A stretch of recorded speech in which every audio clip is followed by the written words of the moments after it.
Hello, welcome to my channel. Today we are going to move further up on the car, and now I am to the point where I will be doing the oil pan gasket. At least that's what's looking like that's leaking.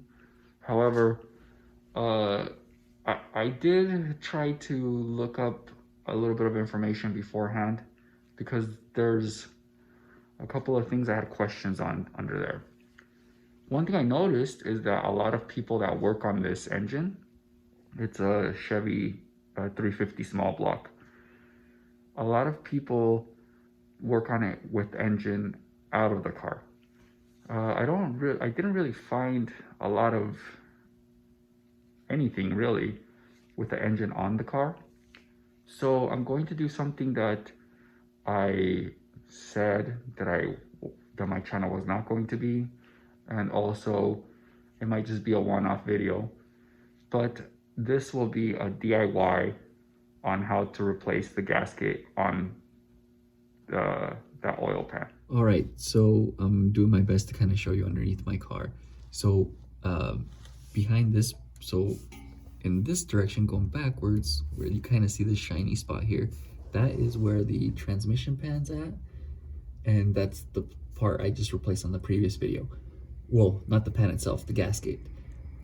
If we move forward, here is a dust cover, and this covers the transmission, the connection between the transmission and the engine. Now here, there's a small little drip right there.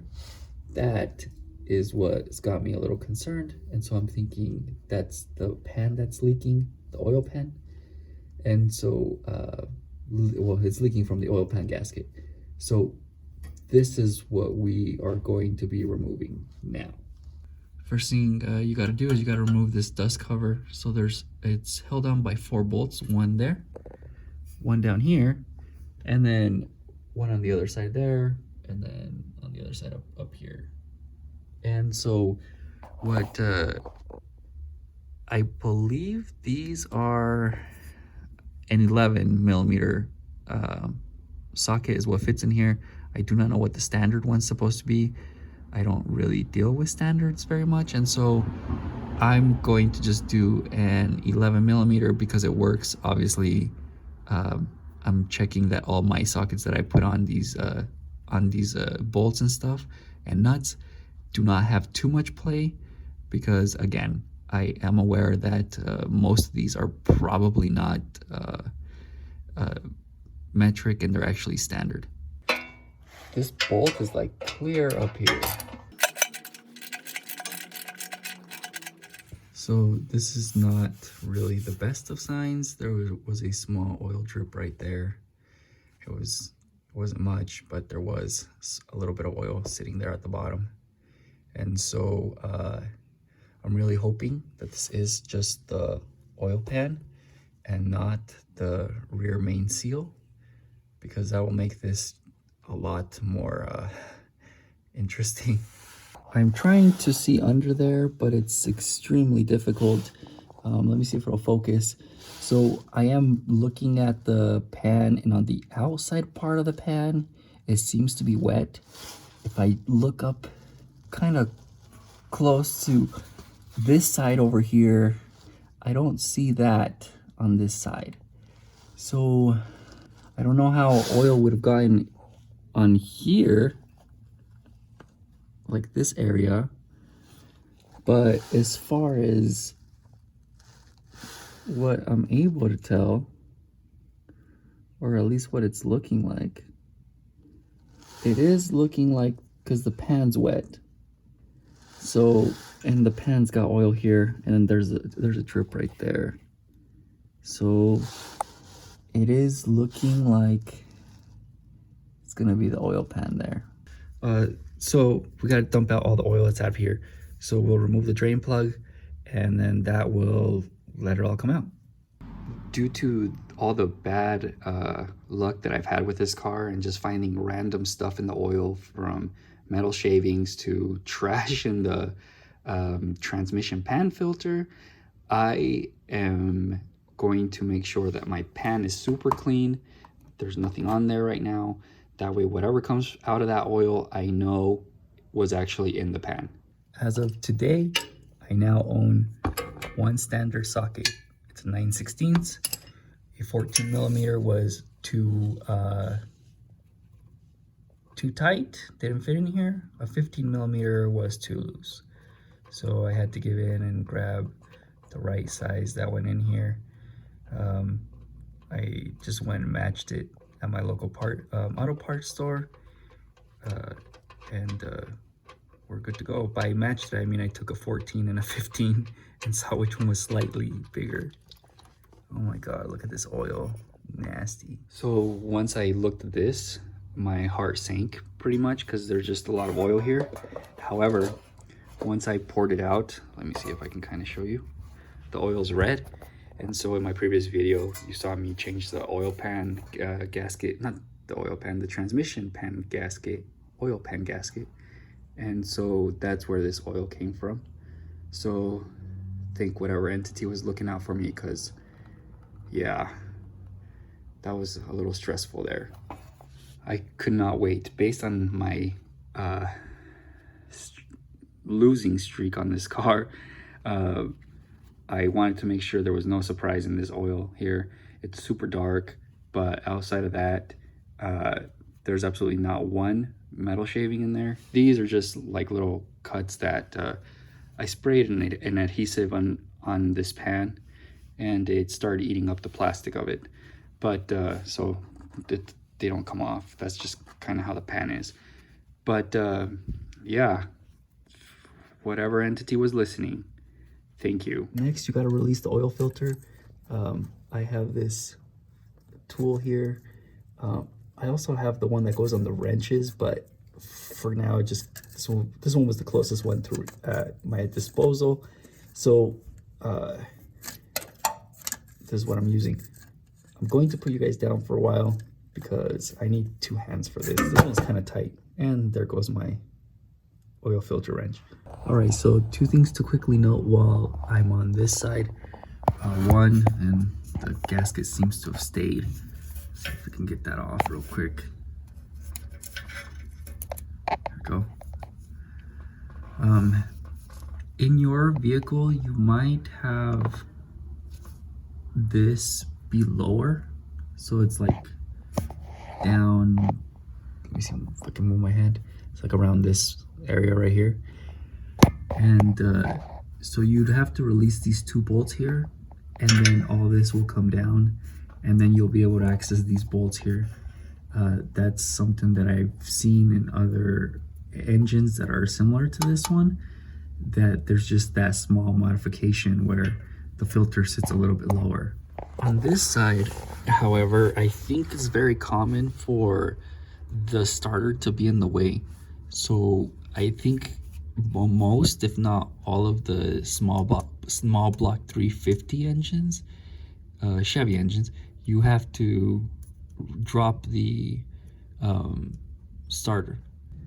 One thing my car does not have is I do not have a cross member.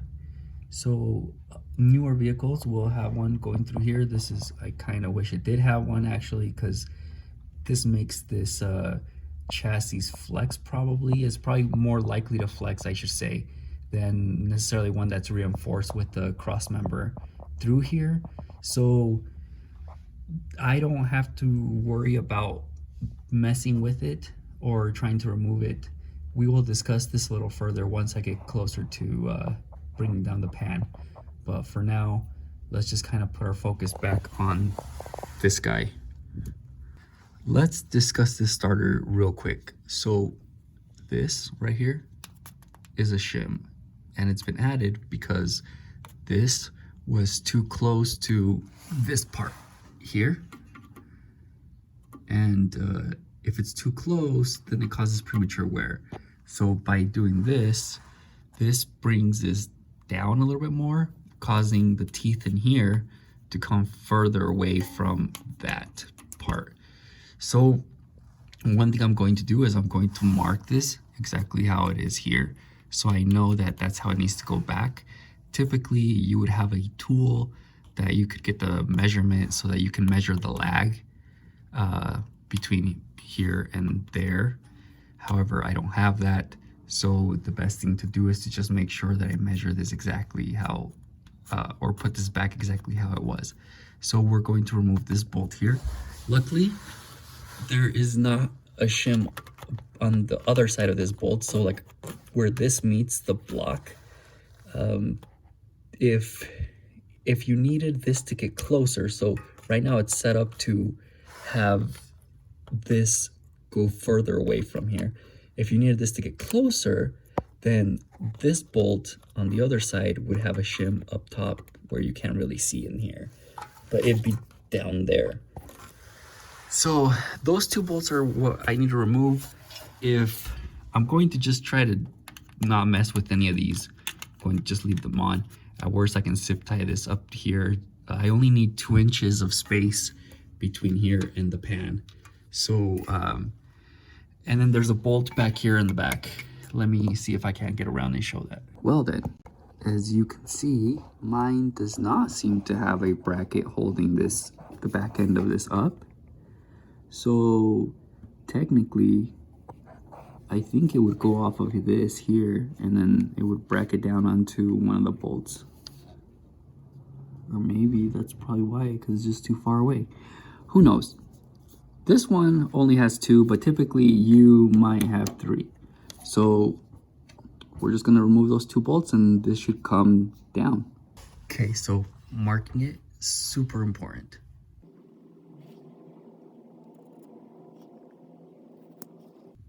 I think I'm good with that. These are the 2 bolts that came out. This one's the one that goes with the shim, so it's a smaller bolt, and the bigger one goes on the other side, the longer part. All right, so there it is. There's a big gap there because it's released. On the other side, there's a big gap over there. Let me see if I can get up there. See, it's no longer hanging, and it's just sitting right here on the exhaust. So I kind of want to check to make sure that the top doesn't have a shim.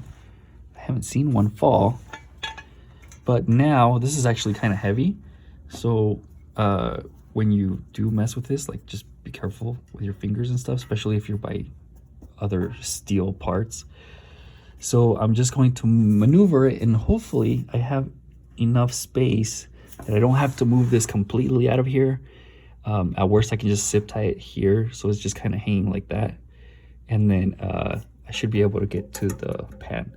Okay, so it's all zip tied. By the way, I think I said lag and I meant lash. You check the lash between here and the starter. Anyhow, most importantly, now I have full access to all the pan bolts that are down there, as well as I am able to maneuver the pan around as much as I need. So now it is time to remove the bolts. This pan's a little strange. There's not gonna be any up in there. So there's only some on this side going all the way down, and then some on this other side going all the way down. Because you never know whether people do this the right way or not, you want to just make like a quarter turn, just break them loose. And then once you've broken all of them loose, then you go ahead and completely remove them. You don't know if maybe one of these is torqued down really hard, and that might be the last bolt that you try to remove, and it might pop the threads. So you want to make sure that you are technically, the way that these get torqued down, that's the same way you want to remove them. But again, first you want to break them loose and then go through and remove them all. Now, for a pan like this, they're not torqued heavy, so it's more so that maybe someone might have gotten a little carried away and they over torqued them. All right, so right now it's just being held on by this bolt here, and then this other one on this other side. So right there. So once I get those removed, sorry about that, I should be able to just bring this down. All right, so I've got it pulled out and it just kind of fell apart. So, I mean, it looks like it's been something ate it up around this area. And then this other area's got pieces missing. Some of it are in the pan. Hopefully those weren't in the pan all along. I'm really hoping not, but maybe to some extent it kind of looks like someone reused this gasket. The reason for it being that this material here, it's super thick. So, and it was leaking from where this material is sitting. So it was leaking around there, leaking around here.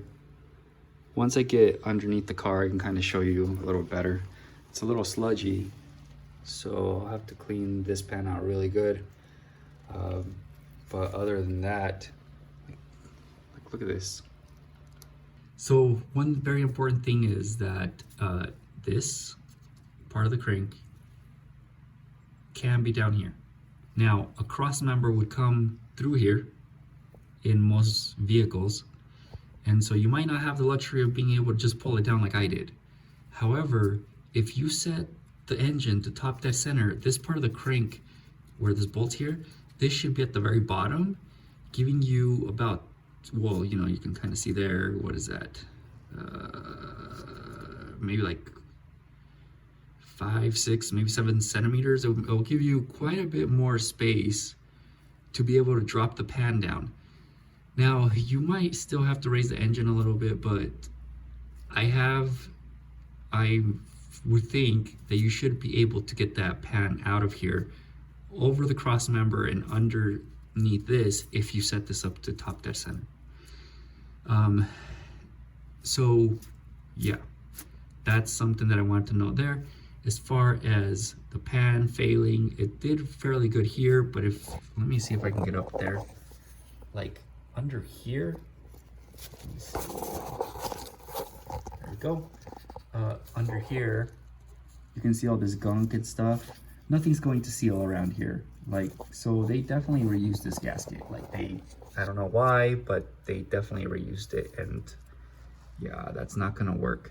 Now, if we come to this, and we take a look at this thing in there, there seems to be gunk in there. So I really hope that that didn't circulate through the engine for a prolonged period of time. I think if it would have been even smaller pieces. So I'm fairly confident that this caught it and just sucked it up and got stuck in there. So what I'm going to do is I'm going to replace this. So I sat on this for a second. I'm trying to determine whether, sorry, let me get the camera to point correctly, whether I should remove this from up here. So just that bolt should let this come down, or if I should just try to change it from here. Something else I'm also thinking about is whether I should just get a whole new, no, that seems to be an aftermarket oil pump. Kind of a little shaky, sorry. There we go. I don't know if that's any better, but yeah, because it's gonna be difficult. These are basically they're pressed in, so you have you grab them from here and just kind of hit them in, not hitting this, but you would hit a tool that would push these in, and to get them out, I'm not sure how it'd be to get it out. Maybe something in there that goes against this and pushes out. I've also seen people tack weld these. However, I don't see a tack weld on this. I just see it put on there just as it is. However, so there's a little bit to think about here. All right, so I removed the bolt as mentioned when I was underneath, but what I've also done is I've taken these 4 bolts off, which was the cover that was on here, because I actually don't want to mess with this. I will be getting a retainer, because I noticed that this is, most people weld this on in place, but I mean, it's in there really tough, but just for peace of mind, I ordered a retainer. I'll post that here in a little bit of which one it is, and that will be bolted onto this piece. But I wanted to just kind of take a look under here and see if there was any pieces of gasket inside, and there was like a couple of these this size. So and then also that's how much has came out from the strainer here. So that was actually inside of there. you can still see a couple more pieces. So because I don't want to mess with like pulling this off or anything like that, what I'm going to do is I'm going to shoot air down into this hole and have it come out this way. And I will also clean this out just in case. I haven't really moved it around or anything like that, so everything's still in place in the same way.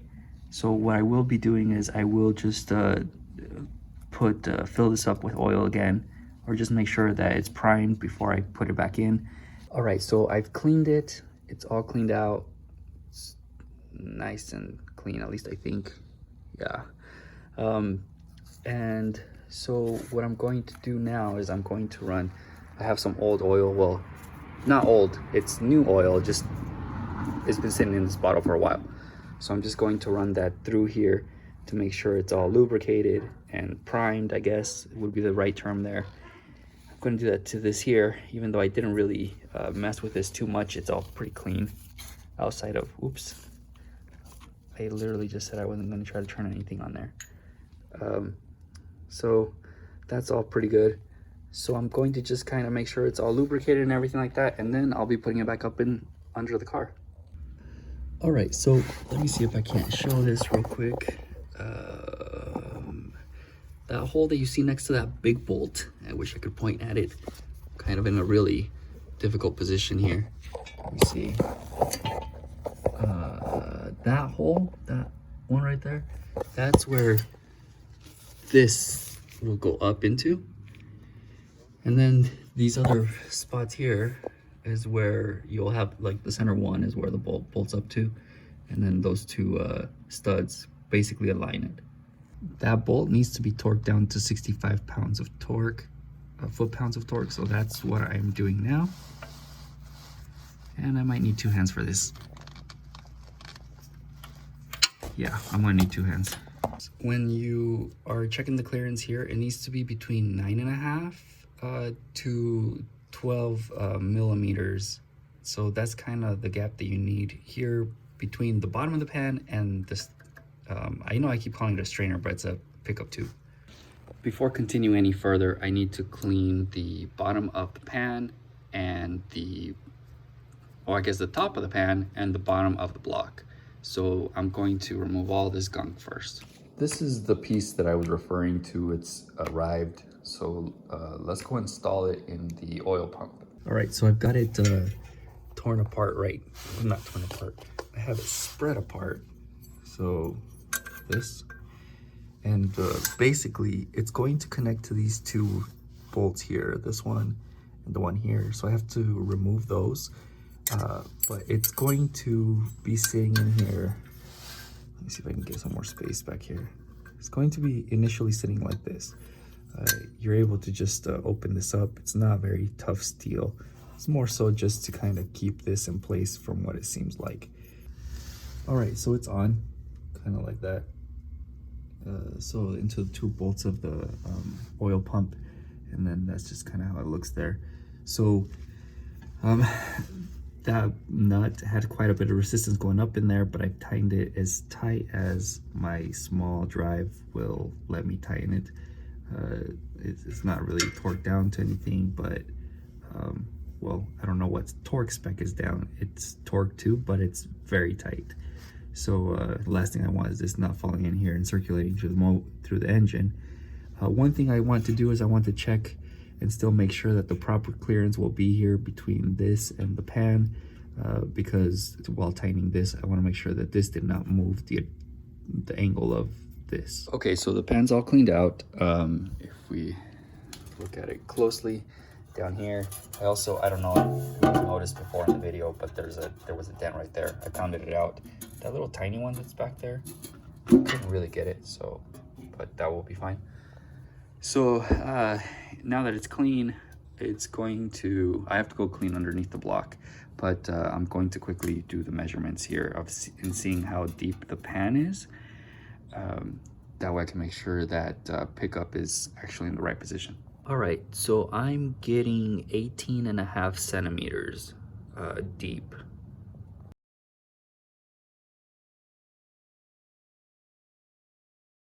All right, so down here is a little hard to show it with one hand, so I'm going to try to do my best to explain it. So basically I measured from, whoopsies, the block here down to where the bottom of that is. I put a ruler like this so that I could get the ruler coming down to line up with this here, and that would give me the measurement. So coming down here, I get 171 millimeters, and then the pan is 180, basically 181 millimeters deep.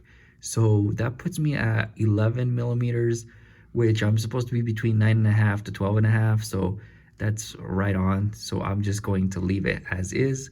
And now I just still need to clean this. I know I said I was going to do that, but I still haven't done it. So I'm going to hurry up and do that real fast. All right, so I've put 2 globs of grease, and I have the oil pan here. I'm going to lift it up in place, and then if those globs are in the bottom of the pan, that means it's still touching. However, it really shouldn't, because I'm pretty confident I got the clearance right. Also, I've cleaned up everything up there. By the way, whatever they used to, that was in between the gasket and the block, and also the gasket and the pan, that sticky material that I said was the reason why it was leaking, that was such a pain to remove. Yeah, these, especially the new Felpro gaskets, they're pretty well designed that you shouldn't need anything else in between them.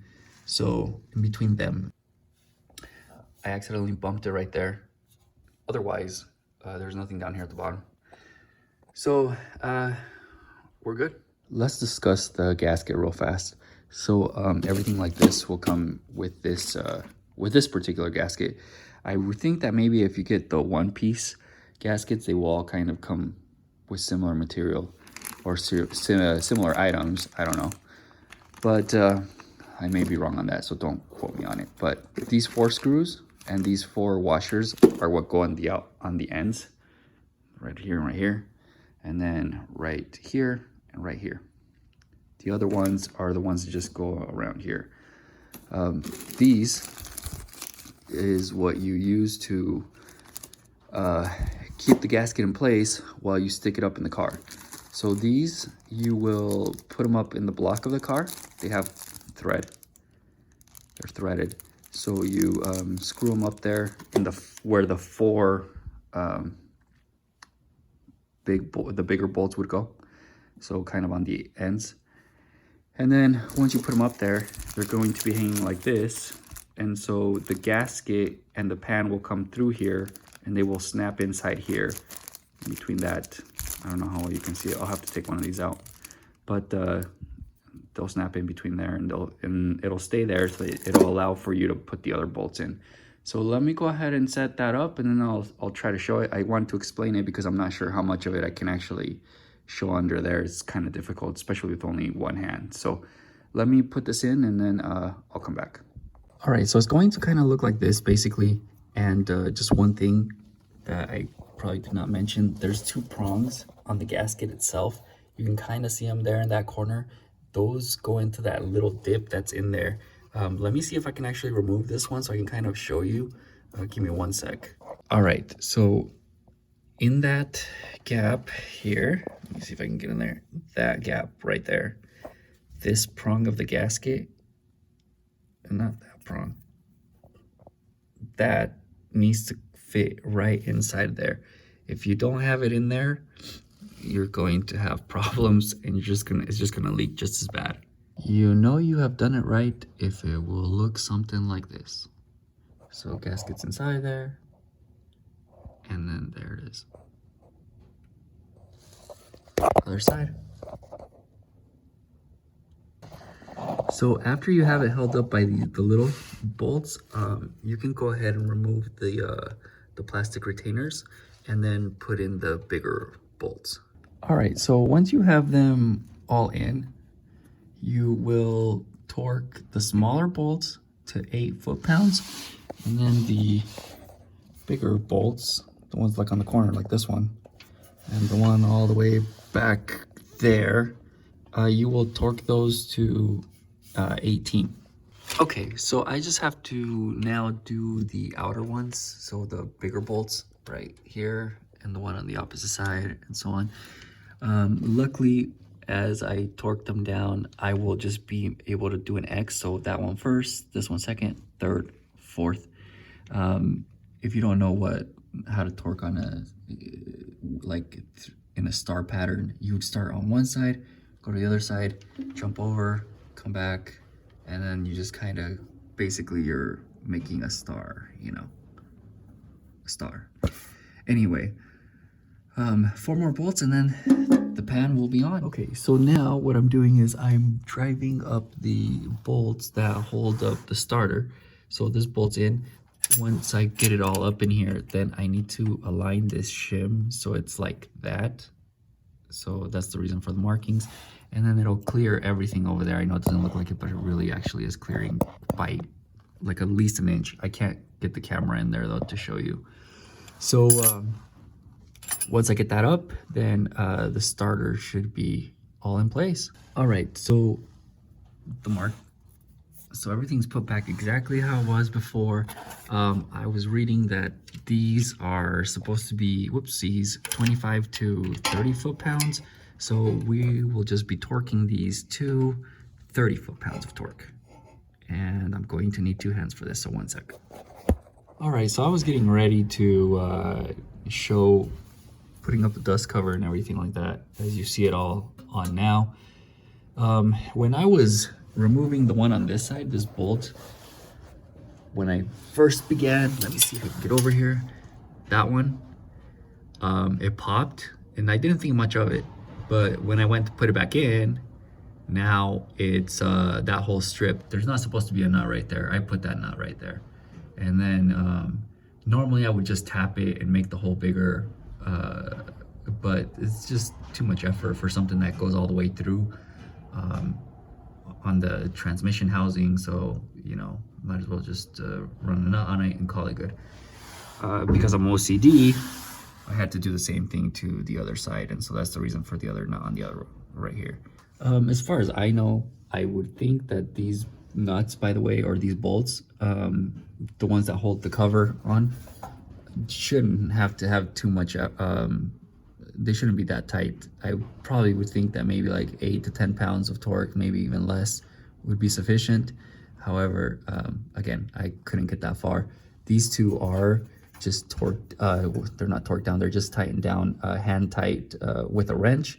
And then these ones are also, this one's also hand tight with the wrench, but obviously I put the nut on there. All right, so now it's time to get the filter back on. And that should just screw in up there like that, hopefully. I hope I got the right size filter.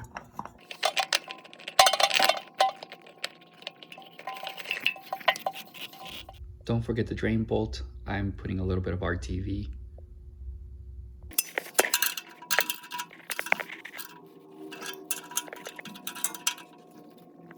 All right, so I'm just going to wait for that drain bolt to, for the RTV to cure, and then I will pour in the oil. Probably check what the torque specs are for your specific vehicle for that drain bolt. I know in some it can vary, but for this one, I just did hand tight. I'll check on it, and if it starts leaking, then I'll look into what torque specs are supposed to be, or I'll just tighten it a little bit more, which I really doubt it's going to do that. I've never really had any of my vehicles leak from the drain bolt after I set them up in that way. Now, as far as pouring in the oil, if you are thinking about doing this, then to some extent you already know how to pour in oil. So I'm not going to show that. Instead, I'm just going to call it good here. So thanks for watching. Hope this helps you.